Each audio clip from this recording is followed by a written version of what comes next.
जो वर्दी वाले पुलिस के लोग जिनको हम टैक्स देके तनख्वाह जिनको हमारे पैसे से मिलती है, वो सरकारों के इशारे पे जुर्म जातीय अत्याचार होने के बाद मुकदमा भी नहीं लिखते, और वो जो अधिकारी कर्मचारी दफ्तरों में आपको जानवर समझ के आपको डांटते फटकारते हैं, आपका काम नहीं करते, वो इन्हीं धर्मशालाओं में आके, इन्हीं आपके घरों पे आके यही कुर्सी में लगा के कहा करेंगे कि भैया चंद्रशेखर जी का आदेश है कि गांव में किसी महिला को, एक भी महिला ऐसी ना बचे जिसका आधार कार्ड, राशन कार्ड, पेंशन या कोई भी ऐसी समस्या जो सरकार योजना बना रही है वो ना मिले, ऐसा ना हो जाए, वरना नौकरी भी जाएगी और मुकदमा लिख के जेल भी जाओगे और तनख्वाह भी बंद हो जाएगी, तो समय बदलेगा। संतों, गुरुओं, महापुरुषों को नमन करता हूं। और आज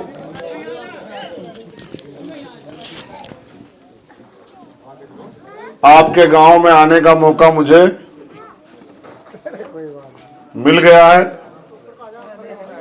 मेरी भी बड़ी इच्छा थी कि मैं आपके गांव में पहुंचूं। ये चुनाव का दौर है, 19 तारीख को आपके यहां वोट पड़ने हैं। 19 तारीख को आप अपने लिए वोट से एक नेता चुनेंगे, जो नेता अगले 5 साल आपके क्षेत्र की समस्याओं के लिए लोकसभा के पटल पे आवाज उठाने का काम करेगा। सच ये है कि चुनाव में बहुत कम समय देकर हम लोग कोशिश कर रहे हैं कि सभी जगह तक पहुंचाएं।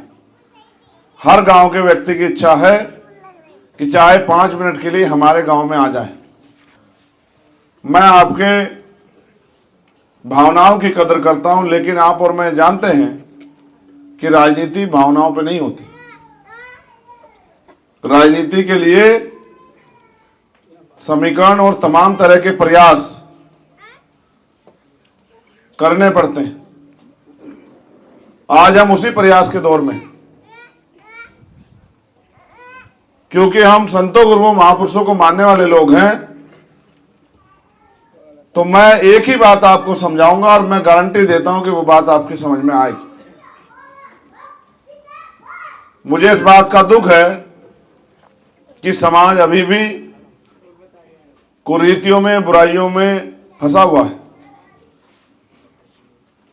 कोई भी समाज तब तक तरक्की नहीं कर सकता जब तक वो अपने महापुरुषों की बात पे पहरेदारी ना करे, जब तक वो अपनी महापुरुषों की बात के पीछे ना चले। आपने एक बहुत बढ़िया झंडा जो है पीले रंग का सदगुरु रविदास जी महाराज का यहां लगा है। सदगुरु रविदास जी महाराज ने 600 साल पहले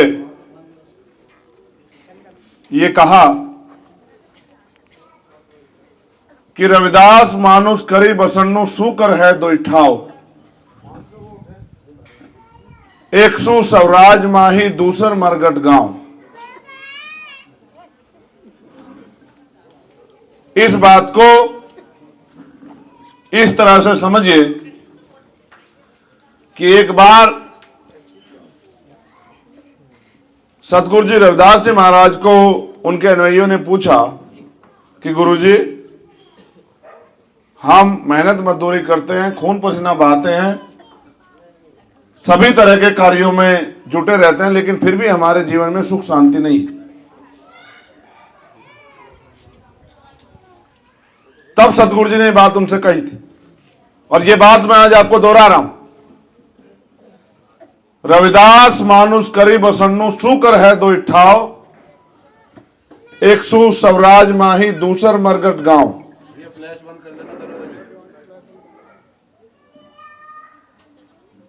सुख शांति से जीवन के 2 ही रास्ते हैं। पहला स्वराज माही कि अपना राज लाओ, जीते जी अगर सुख शांति चाहिए तो अपना राज लाओ, और दूसरा मरने के बाद मिलेगा शमशान घाट और कब्रिस्तान में। तो जीते जी अगर सुख शांति चाहिए तो राज लाओ। राजतंत्र में राज तलवारों के दम पे आता था। हजारों हजारों लोग बलिदान होते थे, पूरी पूरी सेना मारी जाती, तब जाके राज बदलता था। लेकिन बाबा साहब अम्बेडकर ने अपने 4-4 बच्चों की कुर्बानी देकर यह काम इतना आसान कर दिया कि ना तलवार चलानी सीखनी, ना बंदूक चलानी सीखनी, ना तलवार कहीं से लानी, ना बंदूक कहीं से लानी, और अपने अंगूठे से ही हम लोग राजकाज पैदा कर सकते हैं। हर 5 साल बाद चुनाव होता है। चुनाव में अगर हम जिम्मेदारी से वोट दें तो अपनी हजारों साल की गुलामी को एक दिन में बदल सकते हैं। क्योंकि काशीराम साहब कहते थे कि जिनका राजकाज नहीं होता उन्हीं की बहन बेटियों पे जुल्म जाति अन्याय अत्याचार होता है। उन्हीं के लोगों को हर चीज के लिए सरकारों के आगे हाथ फैलाना पड़ता है। उन्हीं के लोगों को तमाम तरह की मुसीबतें और परेशानियों का सामना करना पड़ता है। इसलिए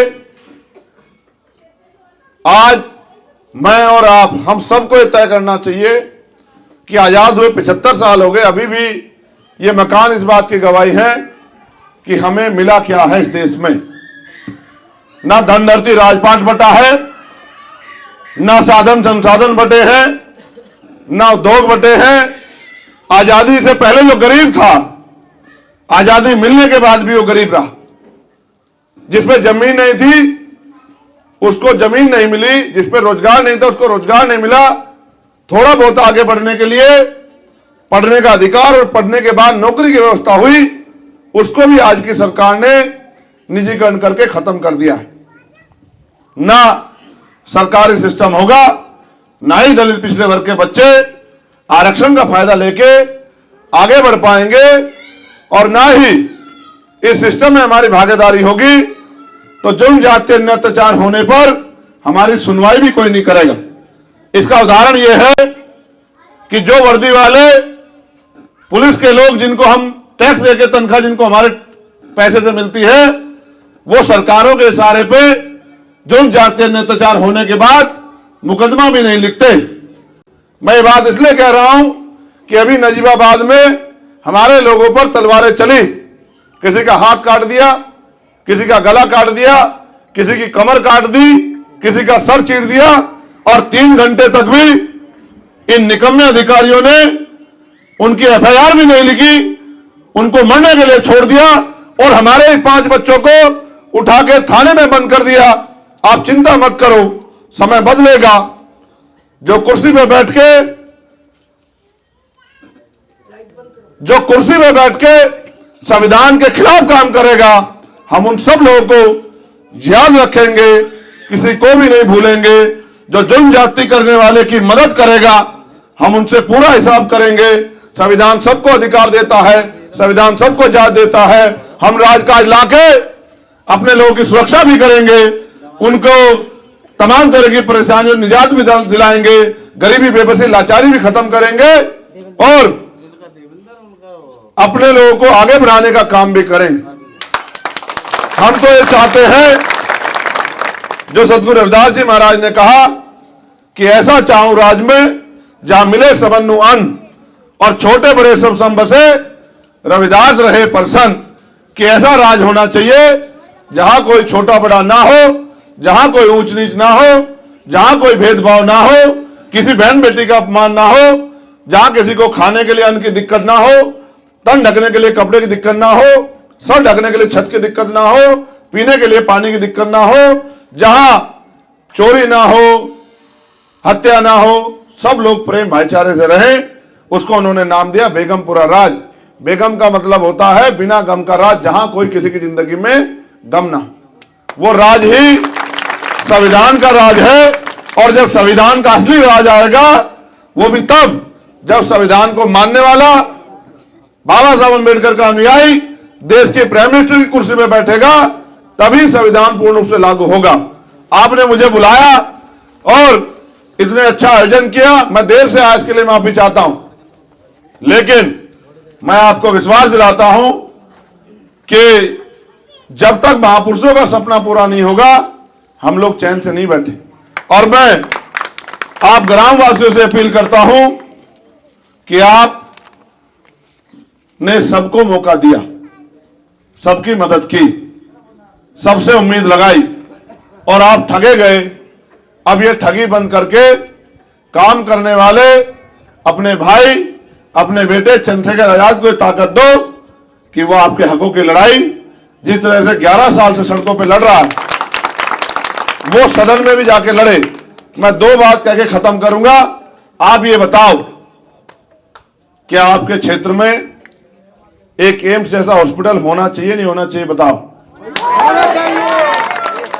तो क्या कभी आपने अपने नेता के मुंह से सुना, जिसको वोट देके भेजा, उसने कहा हो कि भाई मेरे क्षेत्र में एम्स जैसा हॉस्पिटल बनवा दो? कभी सुना भाई? आपके क्षेत्र में सबसे बड़ी समस्या बेरोजगारी की है,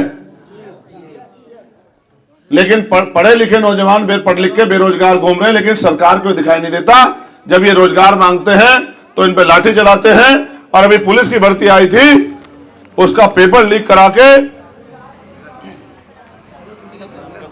कितने ही नौजवानों के सपनों को इस सरकार ने कुचलने काम किया। ये 500 रुपए पेंशन दिखा के गरीबों का मजाक उड़ाते हैं और 4 किलो राशन देके ये गरीबों को, आपने देखा है चूहा पकड़ने के लिए चूहेदानी में रोटी का टुकड़ा लगाया जाता है, लगाया जाता है। कभी कबूतर को पकड़ना हो या किसी और पक्षी को पकड़ना, दाने डाले जाते। सरकार हमें दाने डाल के पकड़ने का प्रयास कर रही है। आपको इन दानों से सावधान होना पड़ेगा। ये दाने भी हमारे पैसे के हैं।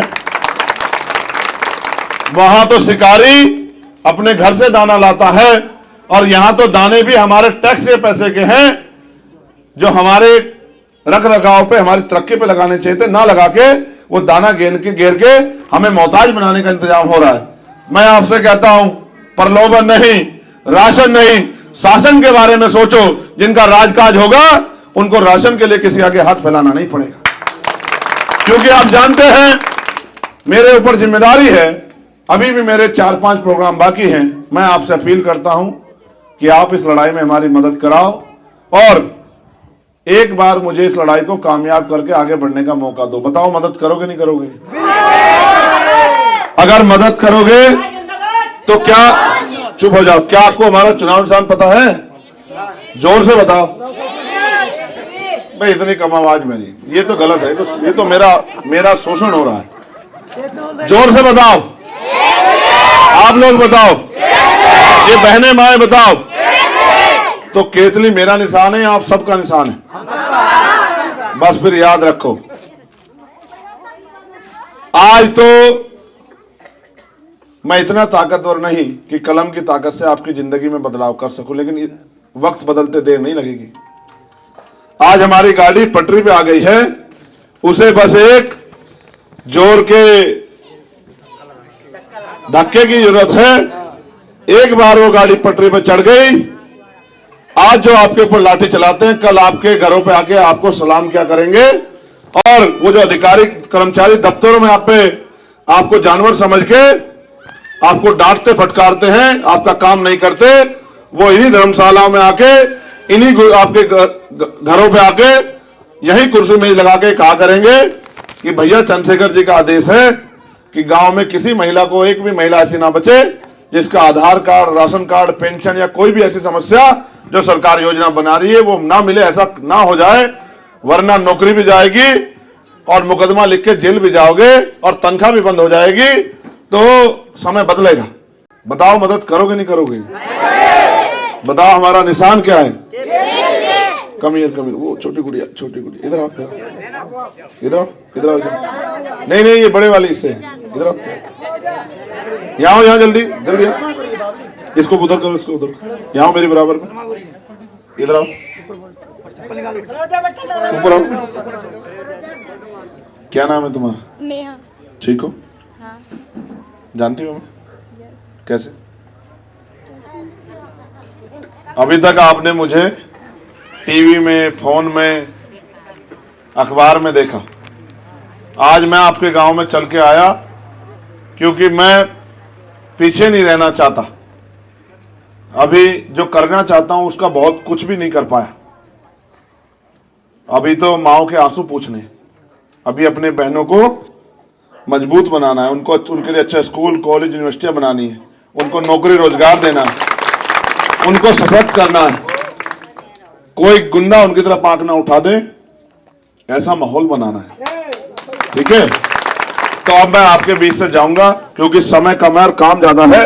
अभी मेरी कई मीटिंग बाकी है, लेकिन आप बताओ मेरी मदद करोगे नहीं करोगे?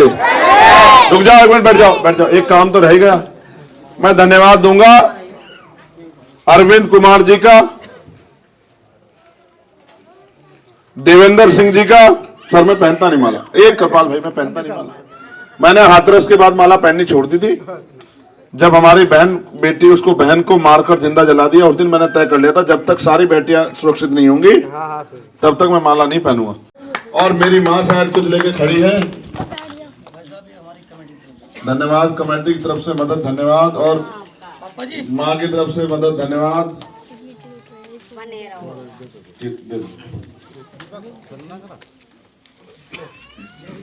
पिताजी भी देंगे। आप मेरे भाई के लड़के हो तो मैं आपको और मैं जूनियर के हेडमास्टर वो प्राइमरी से आप तुम्हारे पिताजी भी हेडमास्टर। हाँ, मैं डरता नहीं किसी से, मैं नजर रखता हूँ सब लोगों पे। जो ज्यादा तीरंदाजी करते हैं ना, मैं उसकी डायरी में नाम लिख लेता हूँ। जी जी, हाँ मैं आपको बता रहा था कि जो ज्यादा तीरंदाजी करता है ना मेरे कार्यक्रम में आके, तो फिर मैं उसकी डायरी में नाम लिख लेता हूँ, क्योंकि वक्त बदलेगा, नौकरी यही करेंगे सब लोग, कोई भाग नहीं जाएगा छोड़ के, उत्तर प्रदेश में यही रहेंगे। आप बड़े हो, आप मेहनत करवाना थोड़ी सी, ठीक है? हम कह रहे हैं आपके जलपान देखो, पहले मतदान फिर जलपान, अभी करने दो काम, अभी सबको मत। बहुत बहुत धन्यवाद। देखो भाई ये बताओ, एक वोट कीमती है, मेहनत करो या फिर चाय पानी में लगा रहा हूं? बताओ गुरुजी, आप आदेश करो।